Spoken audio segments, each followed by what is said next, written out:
Langue des signes. Silence. Handicap. Sourd-muet. Isolement. Appareillage. Oralisation. Bilinguisme. Sourd. Ben oui, quand même. Qui utilise malentendant? Alors, est-ce qu'on parle quand vous parlez des malentendants, est-ce que dans votre esprit, vous entendez quelqu'un qui entend mal, c'est-à-dire qui entend qu'à moitié, par exemple un peu comme moi, qui en vieillissant entend moins bien, ou est-ce que vous pensez à peut-être quelqu'un qui est sourd, mais dont j'ose pas dire qu'il est sourd, et dont je vais dire, de façon politiquement correcte, un euphémisme, malentendant? Réfléchissez 30 secondes. Être mal quelque chose comme identité. Est-ce que vous êtes mal homme? Et moi, est-ce que je serais mal femme en quelque sorte, ou mal blonde, ou mal brune, etc. Imaginez que vous passiez une vie à être définie parce que vous avez une idée que la majorité a de vous dans le mal quelque chose.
Sandrine.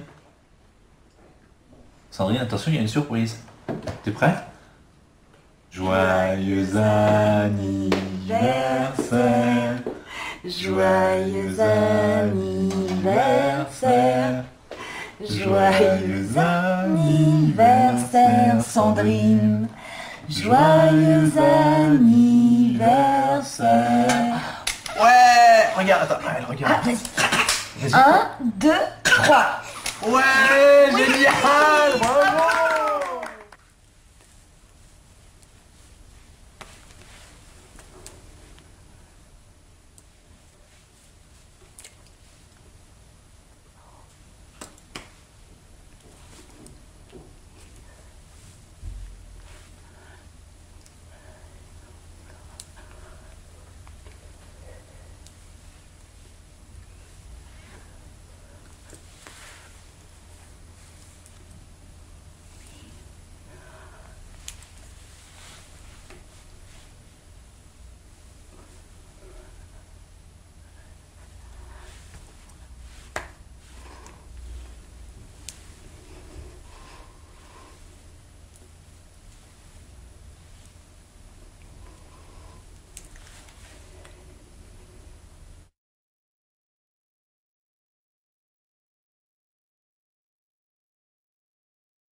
Qu'est-ce que tu fais?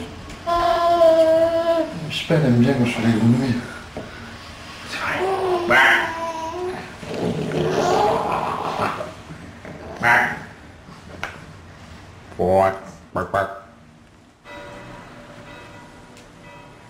Et cette petite Sandrine, elle mange bien? Oui, oui. Et depuis quand vous avez des doutes? Enfin, c'est venu doucement en fait, quelques petits signes. Et puis, Maintenant, on pense qu'à ça. Bon, on va faire quelques tests très simples.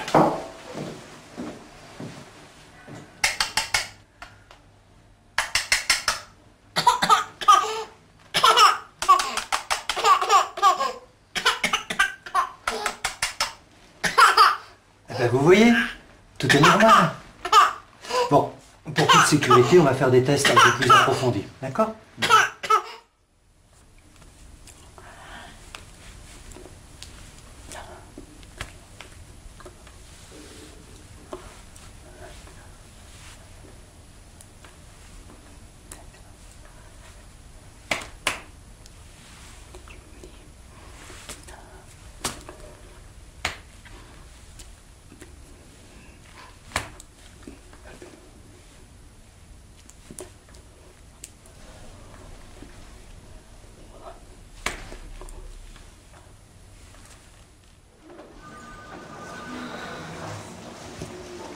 Bonjour.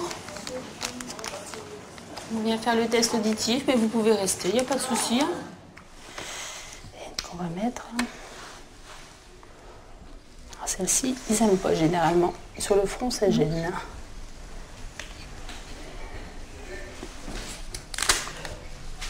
C'est à gauche.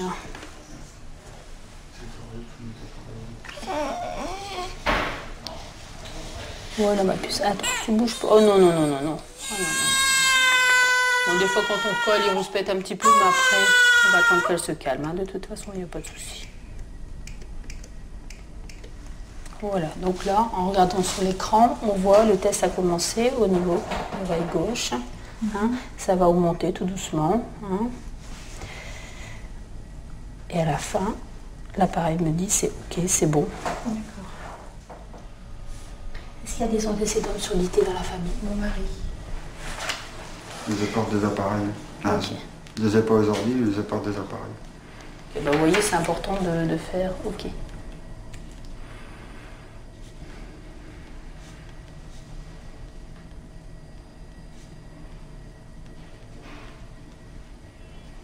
Ça, je le précise hein, sur le carton. Ça avance, vous voyez, quand on regarde.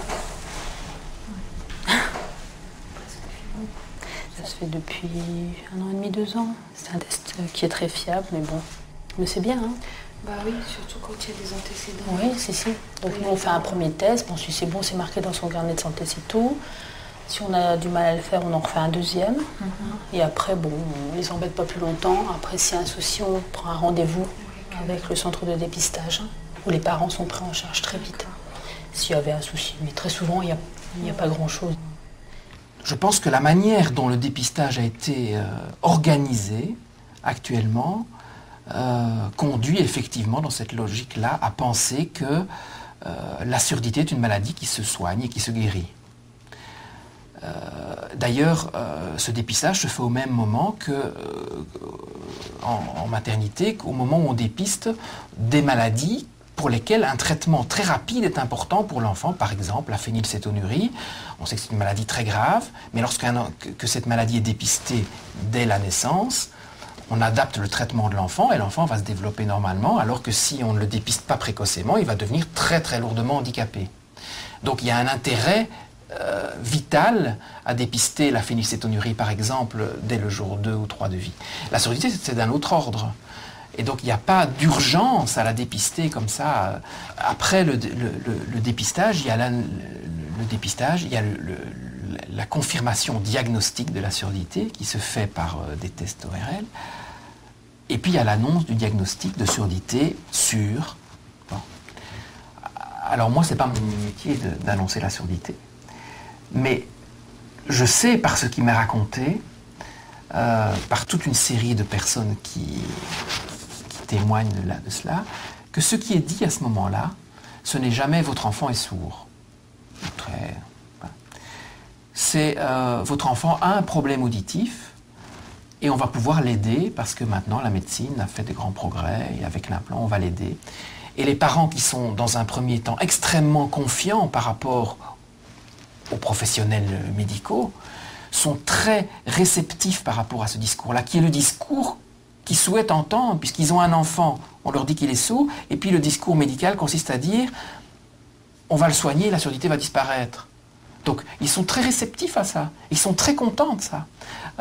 Et malheureusement, ils partent dans cette logique-là où on dénie complètement la surdité. On fait comme si l'enfant n'était pas sourd, s'il allait un jour ne plus l'être.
Sandrine, tu viens manger? Sandrine?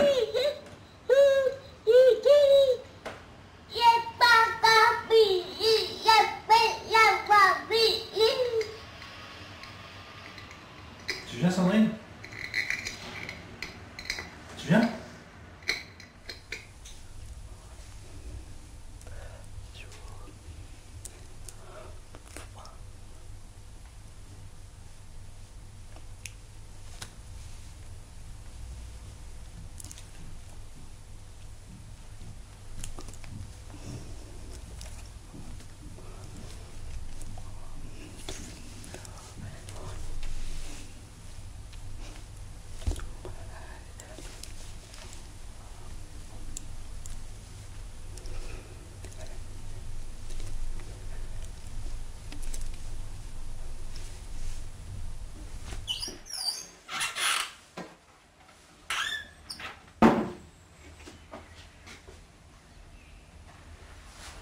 Allez, fini. Tu resteras là jusqu'à ce que tu aies terminé.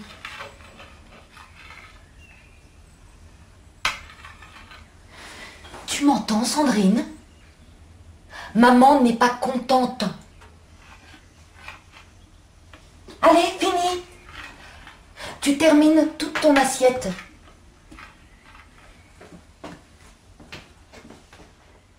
Il se trouve dans notre pays que ceux qui s'occupent précocement de ces questions-là d'annonce, de diagnostic, sont extrêmement orientés, de par leur formation, n'est-ce pas, par une idéalisation du sonore, et qu'ils ne conçoivent la parole et le langage que sur le seul vecteur sonore, si bien que pour eux, la plupart du temps, bien entendu, être atteint de surdité, c'est être véritablement handicapé du langage et de la parole. C'est être quelque part malade, en quelque sorte, de ne pas pouvoir parler. Et bien ceci est bien sûr complètement abusif et tout à fait partial, puisque un petit gamin, un petit enfant est parfaitement à même de prendre parole au travers de la gestuelle, et il se construit avec la relation, dans la relation avec son entourage, un certain nombre de réseaux langagiers dès lors qu'on lui en donne la possibilité. Donc, si vous voulez, d'une part, on n'est pas habilité à concevoir que les sourds sont des malades de la parole, pour la bonne et simple raison que la parole n'est pas dépendante du seul vecteur sonore.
Vous allez dessiner un parallélépipède rectangle et vous allez écrire le nom de chaque sommet, comme au tableau.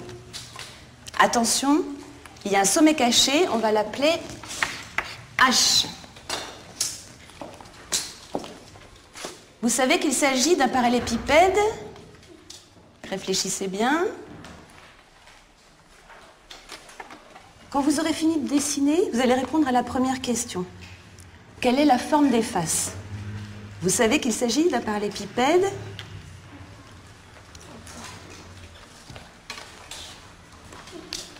Maîtresse, BA, c'est à combien de carreaux? Ta règle et ton écart te suffisent, Sophie.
Tiens, voilà.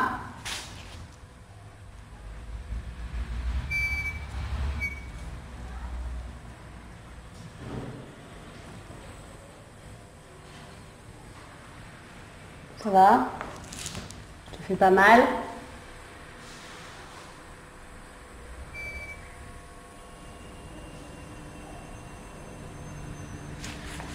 Tu m'entends, Sandrine?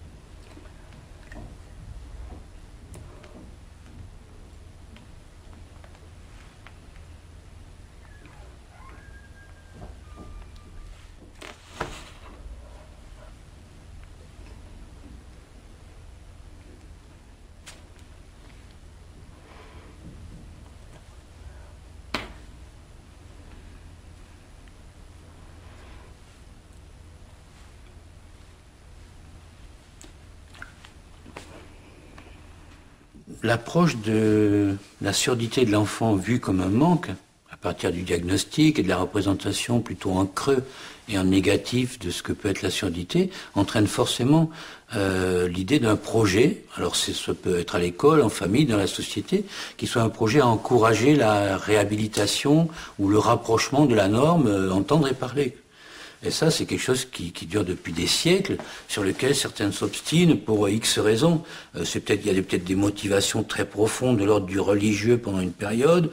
Il y a des motivations en termes de socialisation. Il y a des motivations proprement pédagogiques en termes de l'écriture est proche et phonologique. La phonologie va être un outil pour l'écriture.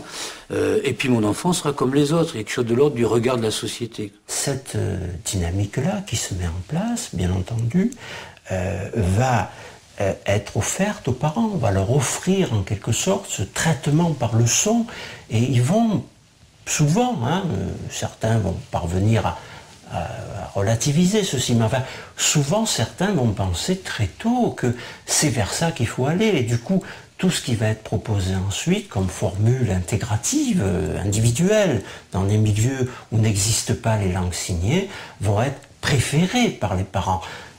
Non pas parce qu'ils ont, comme on dit, choisi, mais souvent parce que, en quelque sorte, la manière dont leur a été présentée la surdité, dont leur a été présentée la parole, dont leur a été présentée la langue des signes, eh bien, d'une certaine manière, ce qu'ils ont retenu, c'est que, en fait, pour parler, il fallait surtout ne pas signer.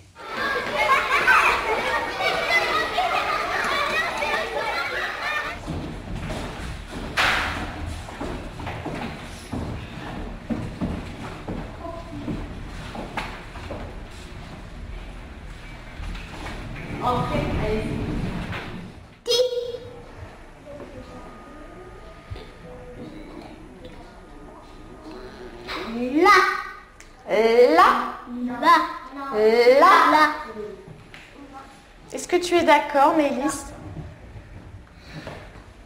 Ta. Un. Ra. Ti. Li.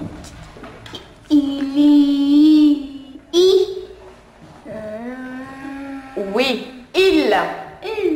Il. Très bien. Bravo, Noémie. Aïba. Aïba. Allez, Aïba. Poésie.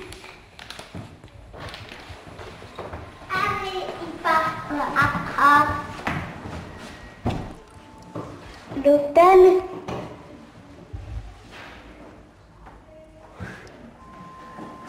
On voit tout le temps, on entend quelque chose qui vous étonne.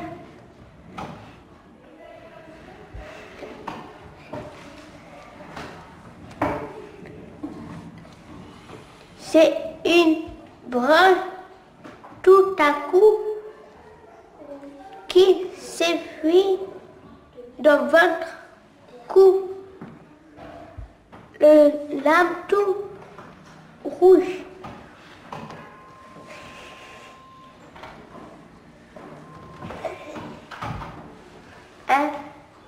D'une autre couleur Encore. Bravo, Iba. Bravo. Qui s'effeuille dans votre cou. C'est un petit arbre tout rouge. Bravo. Milo, qu'est-ce qu'il fait, Milo? Milo est tape. Oh bah, c'est marqué Milo tape. Non. Milo.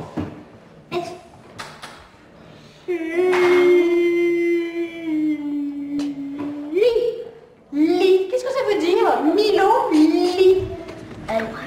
Ça veut dire quoi? C'est quel verbe? Lire. Oui. Lire. Lire. Alors qu'est-ce qu'il fait, Milo? Milo. Il dort. Il dort? Mais non, qu'est-ce que tu m'as dit? Lire. Milo. Il Lire. lit. Voilà.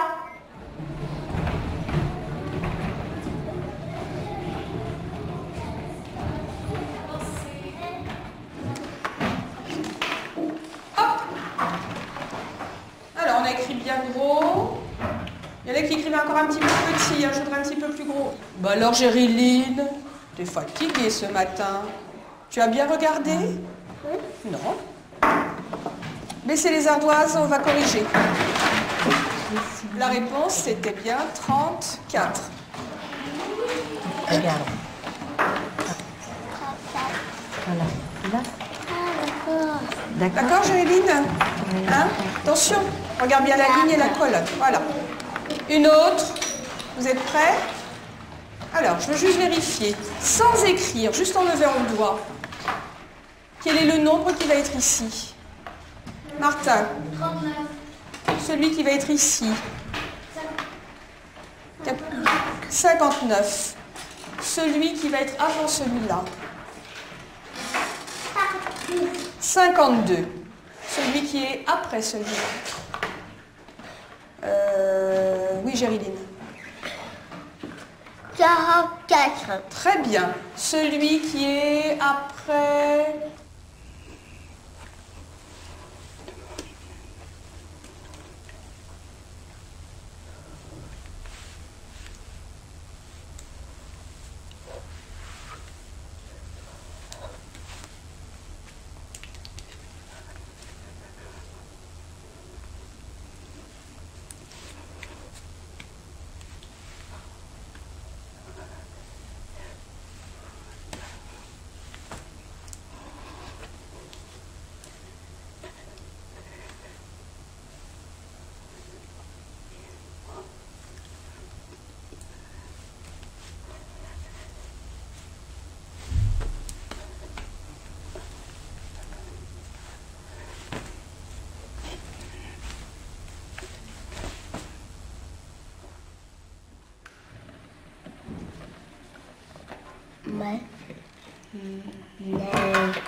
Qu'est-ce que tu dis? Que dis-tu? Je dis, maman, je veux un maman. Et ta maman? Maman, vas-y, recommence. Maman.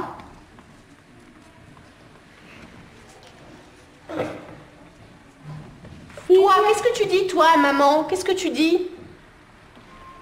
Qu'est-ce que tu as dit, là, Gériline? Qui? Toi, tu vas au manège. Qu'est-ce que tu dis? Quand tu es sur le manège, qu'est-ce que tu dis? Alors? Maman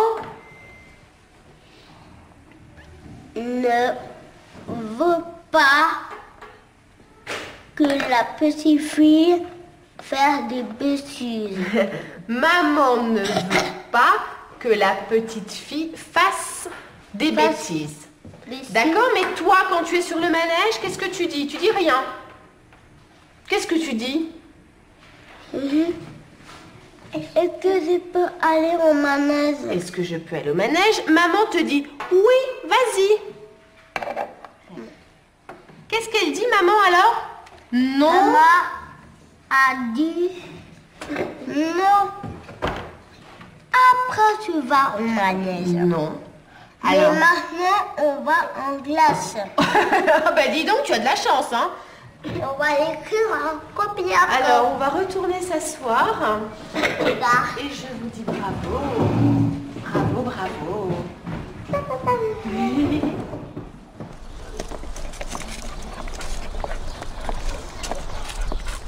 On y va, Doudou?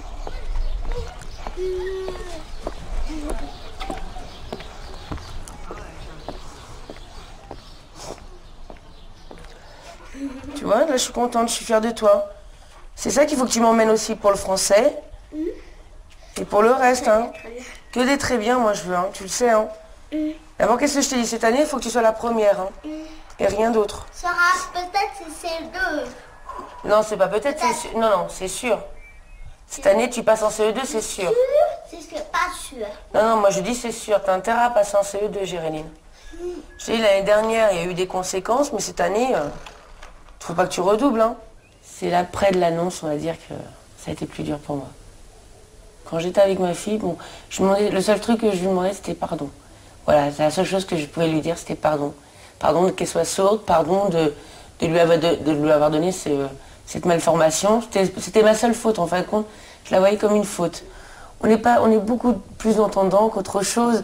Donc la parole, d'abord l'outil même pour pouvoir arriver dans une activité professionnelle assez intéressante d'une certaine façon. Je pense que plus elle sera dans la parole, plus elle travaillera là-dessus, plus la communication avec les autres personnes, les autres gens ira plus facilement. Je sais pas, après c'est une vision des choses. Moi, c'est peut-être le fait aussi, après on n'est qu'une femme, son entourage est entendant, donc j'ai pas de... C'est la seule jour d'aujourd'hui pour elle.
travaille sur le texte. Le dessin, on verra après.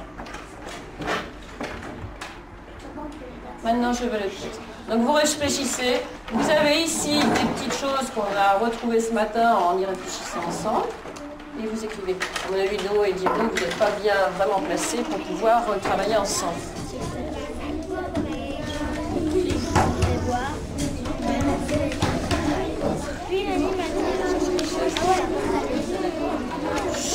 Maëlie, si vous vous chamaillez, vous changez de place, les filles. On s'est baladé.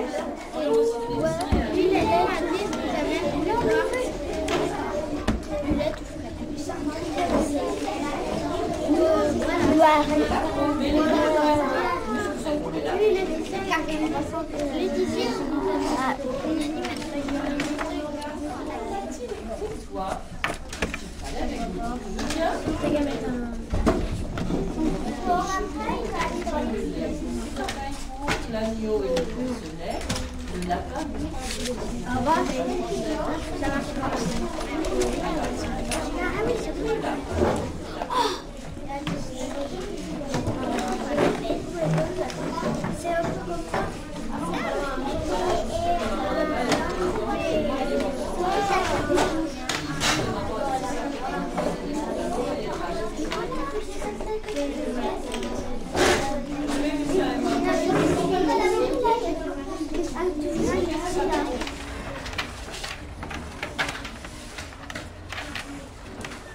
Allez, on y va. Je compte mes billes en tout. Ça fait combien? 6 et 4, Emma.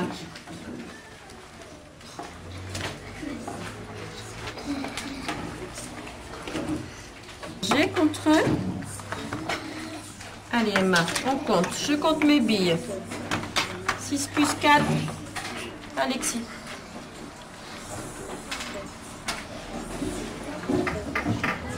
Regarde, je compte d'abord mes billes. 6 plus 4, ça fait...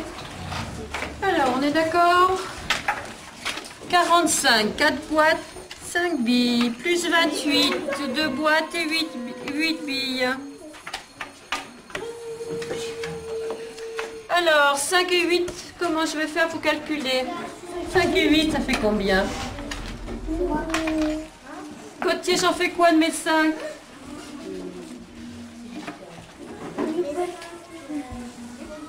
Cinq et 5? Non, une nouvelle boîte, d'accord. Et qu'est-ce que j'ai comme boîte maintenant? 1, 2 et 3. 3, 2 et 3, ça fait?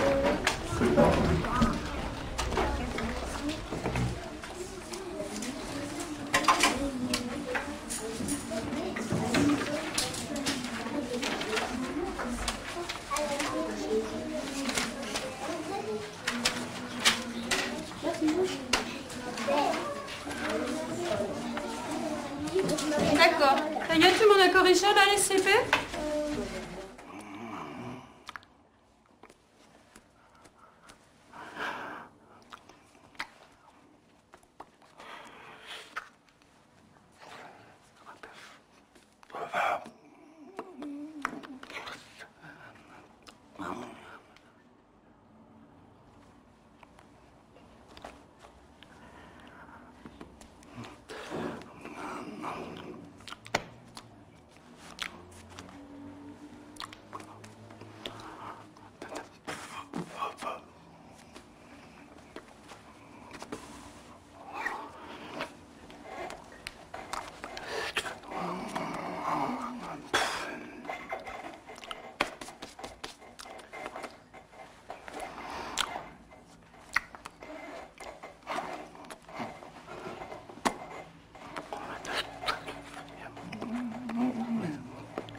Le bilinguisme, c'est la capacité offerte à un individu sourd de se révéler à travers une première langue qui correspond cognitivement à ses processus d'appréhension du monde. Il est visuel. Enfin, c'est aussi l'occasion de faire l'aller-retour entre deux langues, de passer d'une culture à l'autre, de prendre du recul sur lui-même, de pouvoir accéder à ce qui participe de la culture générale de l'école, de la société, des familles, à travers le livre, à travers l'écrit. Et là, on voit tout d'un coup se révéler une capacité pour les enfants sourds, évidemment, pour les enfants entendants de parents sourds, et je dirais même pour un certain nombre d'enfants entendants.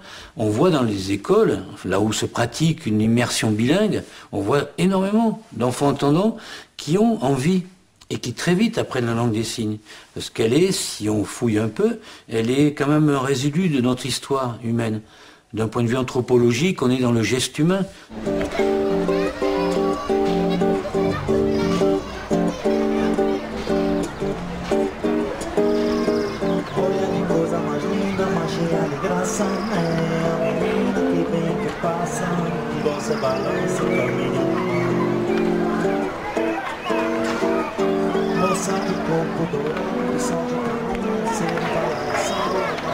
Tu fais du cheval?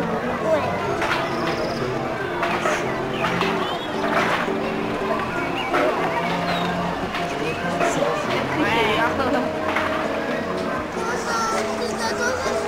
Mais j'ai pas de petit gâteau là, mon chou.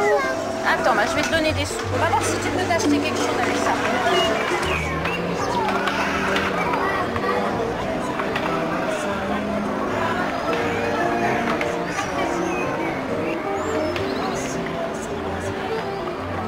La société montre les gens sourds comme des handicapés. Et moi, je ne ressens pas la surdité comme un handicap. Et ça me gêne. Qu'on me plaigne. Bah, ma pauvre, ton fils, il est sourd. Ben non, je suis pas pauvre. Mon fils, il va très bien. Il a juste une petite différence. Et il y en a qui portent des lunettes qui ont des problèmes de vue. Bah, lui, il a des problèmes d'audition. Et il a sa langue et il va très bien. Et voilà, enfin, c'est ça qui me gêne. Moi, je ne concevais pas d'aider mon enfant sans une communication directe, rapide, comme avec mon autre enfant. Et la langue des signes, c'était... voilà, c'est sa langue, c'est une langue, c'est plus facile que de l'obliger à parler et qu'il n'entende peut-être pas tout ce que je dis et qu'on ne communique pas correctement et avec des malentendus. Et Paul, il ne se sent pas handicapé. Mais moi, j'appréhende le jour où il va prendre conscience que pour la société, il est handicapé.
tiens très bien.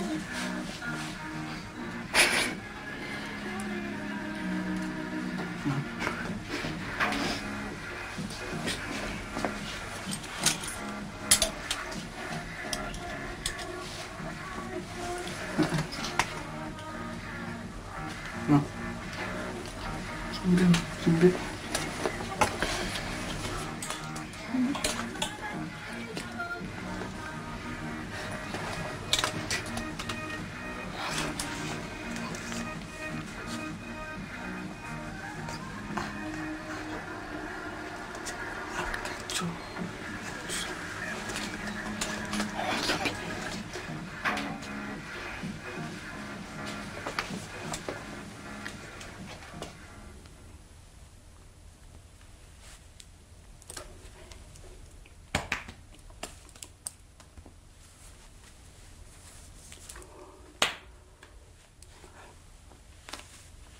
Ce que je vous propose aujourd'hui, pour vous, c'est une filière professionnelle.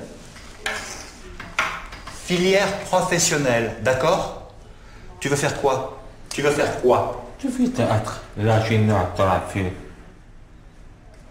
Je veux être l'ingénieur de la vie. Aéronautique, mais il faut être bon en maths et en physique. T'es bon en maths? Je suis très bon en maths. Mais c'est dur pour les sourds, hein? C'est dur pour les sourds. Sandrine, Mathilde, au lieu de bavarder, vous pourriez me dire ce que vous voulez faire? Comédienne. Je veux faire du théâtre. Tu veux faire du théâtre, mais il faut parler. Il faut parler pour faire le théâtre. C'est difficile.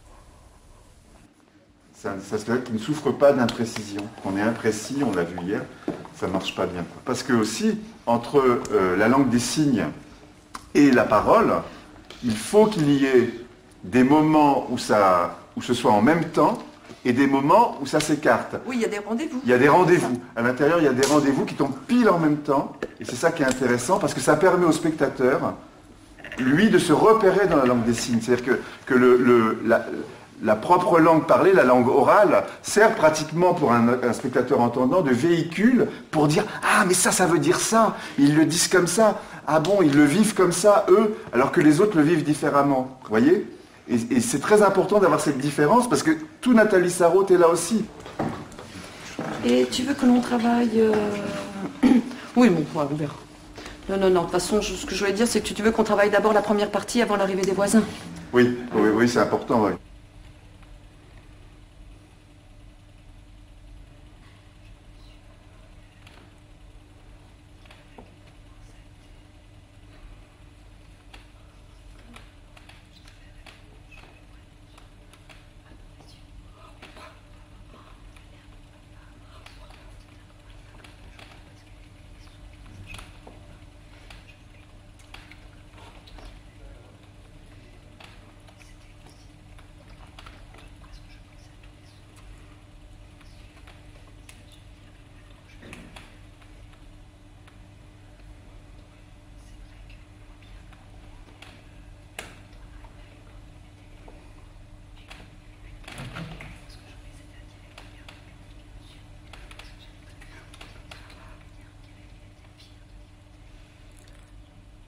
Faut pas trop calculer non plus, sinon on surveille, ça constipe le jeu après.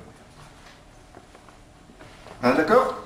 Donc ça va, sentez-vous. Profitons de ces répétitions pour redonner un peu de liberté quand même.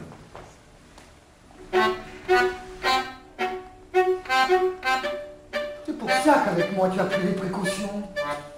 Rien de voyant. Rien de clair. On peut le comprendre. Rond pour un oui ou pour un non. Tu te rends compte?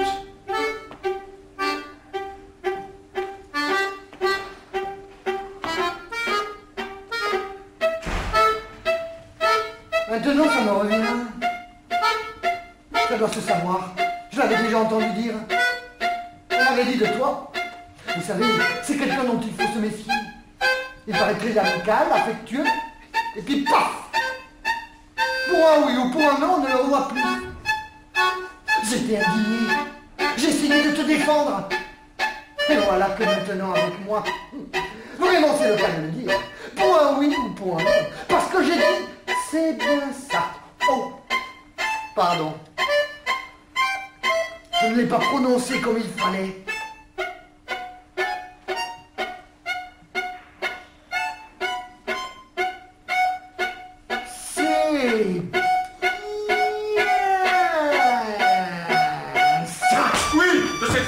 Tout à fait ainsi. Avec cet accent qui semble bien cet étirement. Oui, je t'entends. Je te revois. C'est bien ça. Je n'ai rien dit. Et je ne pourrai jamais rien dire. Mais si, voyons. Dis-le.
Allez, applaudissez, applaudissez.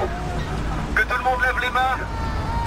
Alors je voulais vous dire que déjà, nous sommes simplement à Paris, mais il y a aussi d'autres personnes qui viennent d'autres lieux.